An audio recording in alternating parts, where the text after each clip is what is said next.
Greetings to all of you. Today we will start our first lecture of 11th biology, that is the living world. Now question arises that what is living? जब भी हम किसी living thing की बात करते हैं कि living क्या होता है, हम उसके कैरेक्टरिस्टिक्स के बारे में पूछते हैं तो बचपन से सुनते आ रहे हैं। जैसे हम कोई भी आप किसी बच्चे से पूछोगे तो वो क्या कहेगा, वो ग्रो करते हैं, वो सांस लेते हैं, वो खाना खाते हैं, रेस्पिरेशन करते हैं, रिप्रोडक्शन करते हैं। तो इस तरह के जो आंसर्स हैं वो हमें बेसिकली मिल जाते हैं फॉर द लिविंग बीइंग, कि लिविंग का क्राइटेरिया हमने फिक्स किया हुआ अपने माइंड में। So according to the biology, what is actually living? Today we will know about that. So first of all, let's start those defining property, or whether it is defining or not defining. We will discuss it and then we will decide that whether growth is a defining property or it is non-defining feature of the living being. So what is growth? Basically increase in size, mass, number of the cell. अगर living की बात करें तो वो size में increase करेगा, उसका mass weight increase करेगा और उसके नंबर, जो नंबर ऑफ सेल हैं बॉडी के अंदर जितने सेल हैं उनके नंबर के अंदर इंक्रीज होना, that is basically growth. But non living thing also grow. क्या है, कुछ नॉन लिविंग थिंग्स हैं वो ग्रो करती हैं। जैसे हम एग्जांपल लें माउंटेन का, जो पहाड़ है उनके ऊपर क्या होता है, जो एक्सटर्नल मटेरियल है वो उसके ऊपर एक्यूमुलेट हो जाता है। तो एक्यूमुलेट होने से, जमा होने से क्या है, साइज तो इंक्रीज कर रहे हैं, मास भी इंक्रीज कर रहा है। इट मीन जो नॉन लिविंग थिंग्स हैं वो भी ग्रो कर सकती हैं। बट एक डिफरेंस वहां पे होगा कि जो नॉन लिविंग थिंग्स हैं वो आउटर साइड से ग्रो करेंगी और जो आपके लिविंग बीइंग्स हैं उनके अंदर जो ग्रोथ है that will come from inner side, वो अंदर से आएगी, इनसाइड होगी। लेकिन जो एक नॉन लिविंग थिंग्स हैं वो आउटसाइड से ग्रो करेंगी। तो अगर हम यहां पे कंक्लूजन निकालें तो क्या है, growth is not a defining property. Growth को हम क्या है, डिफाइनिंग प्रॉपर्टी कंसीडर नहीं कर सकते, क्योंकि क्या हो रहा है, कुछ एक्सेप्शंस हैं वहां पे। जैसे नॉन लिविंग थिंग है माउंटेन, हमने एग्जांपल दे दिया, तो माउंटेन भी ग्रो कर रहा है, इसलिए हम जो ग्रोथ है उसको डिफाइनिंग प्रॉपर्टी कंसीडर नहीं कर सकते। Second is response to the stimuli. Stimuli से रिस्पॉन्स करने का क्या मतलब है, जैसे कोई भी आपके सराउंडिंग में कुछ भी चेंज आ रहा है, आप उसके लिए कुछ ना कुछ रिएक्ट करोगे, तो उसी को हम रिस्पॉन्स टू स्टिमुलाई बोलते हैं। चेंज इन द इन्वायरमेंट जो होता है उसी को स्टिमुलाई बोलते हैं, और जो भी आप उसके अकॉर्डिंग अपना रिएक्शन दोगे दैट इज रिस्पॉन्स। तो जैसे आप पढ़ रहे हो, मान लो रूम में बैठ के आप पढ़ रहे हो, साइड में से कोई गया तो आपको पता लगेगा कि कोई वहां से गया है, या कोई भी शोर आ रहा है बाहर से। बेशक आपने बुक में कंसंट्रेट कर रखा है, but you are aware of your surrounding, कि सराउंडिंग्स में क्या जा रहा है, क्या चल रहा है, वो आपको पता होगा, और उसी को हम क्या बोलते हैं, रिस्पॉन्स टू स्टिमुलाई। तो ये लिविंग बींग्स के अंदर होता है, नॉन लिविंग बींग्स के अंदर भी होता है। चलो देख लेते हैं। Awareness of surrounding is known as response to stimuli. Non living thing are not aware of surrounding. Non living जो बीइंग्स हैं वो अपने सराउंडिंग के लिए अवेयर नहीं होती, उनको नहीं पता कि क्या हो रहा है। सपोज करो एक चेयर रखी है, उसके सामने अगर आप किसी का मर्डर भी कर दोगे वो थोड़ी ना रिस्पॉन्स देगी, बट अगर वहां पे एक लिविंग बीइंग होता तो वो उसके लिए रिस्पॉन्स कुछ ना कुछ जरूर देता। बट यहाँ पे भी एक एक्सेप्शन है, let's discuss it. A patient in coma, suppose कीजिए कोई भी इंसान है वो कोमा में चला गया है, तो कोमा में जाने के बाद आपको पता है कि वो रिस्पॉन्स नहीं देता है। सपोज करो उससे उसके रिलेटिव हैं या उसके फैमिली मेंबर्स हैं या फ्रेंड्स हैं, वो मिलने आते हैं, तो वो उनके लिए रिस्पॉन्स नहीं देगा, क्योंकि उसको पता ही नहीं है उसके सराउंडिंग में क्या चल रहा है। लेकिन क्या उसको लिविंग कंसीडर करोगे? लिविंग तो डेफिनेटली है वो, क्योंकि उसके अंदर क्या है, जो अदर प्रोसेसेस हैं वो सारी चल रही हैं, पर वो रिस्पॉन्स नहीं दे रहा है, that is a different thing.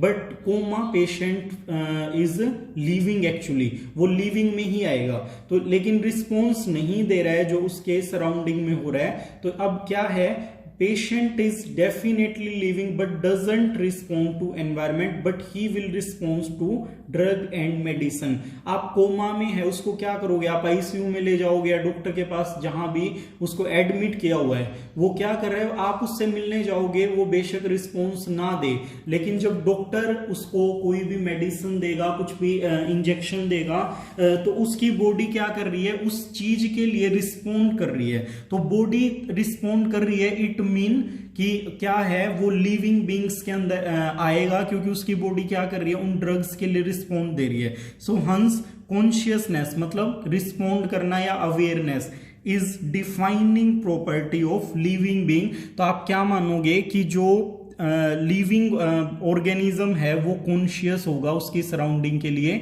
Knowingly और unknowingly. Third property is reproduction. So let's see whether reproduction is defining feature of living being or not. So reproduction is the process of production of new individual by the old one of their own kind. तो पुराने organism के द्वारा अपने जैसे नए organism produce करने की जो प्रॉपर्टी है वही रिप्रोडक्शन कहलाती है। तो क्या हम उसको लिविंग बीइंग का फीचर मान सकते हैं या नहीं मान सकते? Let's discuss it. म्यूल्स क्या होते हैं? They are mixture of horse and donkey. So inter species वहां पे रिप्रोडक्शन हो रहा है, तो इंडिविजुअल जो है वो स्टेराइल प्रोड्यूस होगा, that mule will not able to produce the offspring. तो वो आगे जो है बेबीज या ऑफस्प्रिंग है वो प्रोड्यूस नहीं कर पाएगा, तो उसको क्या मानेंगे हम? उसको मानेंगे कि वो इनफर्टाइल है या स्टेराइल है।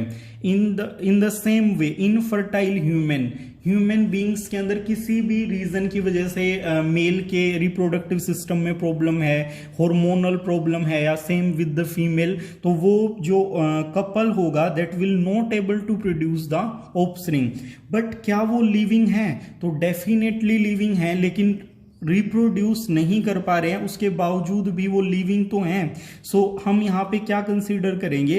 Reproduction is not a defining property, क्योंकि यहां पे हमें क्लियरली दिख रहा है कि म्यूल बी और इनफर्टाइल कपल दोनों ही क्या हैं, वो लिविंग है, लेकिन रिप्रोडक्शन तो नहीं कर सकते। It mean reproduction is not a defining property. मतलब आप इसको जो लिविंग ऑर्गेनिज्म है उनकी ये नहीं बोल सकते कि ये उसके अंदर ये वाली प्रॉपर्टी 101% होगी। ठीक है, नेक्स्ट प्रॉपर्टी है metabolism, chain of reactions occurring in our body. जो भी आपकी बॉडी के अंदर किसी भी टाइप की रिएक्शन हो रही है, बहुत सारी रिएक्शंस हमारी बॉडी के अंदर चलती रहती है। Basically cell is the basic unit of our body living world.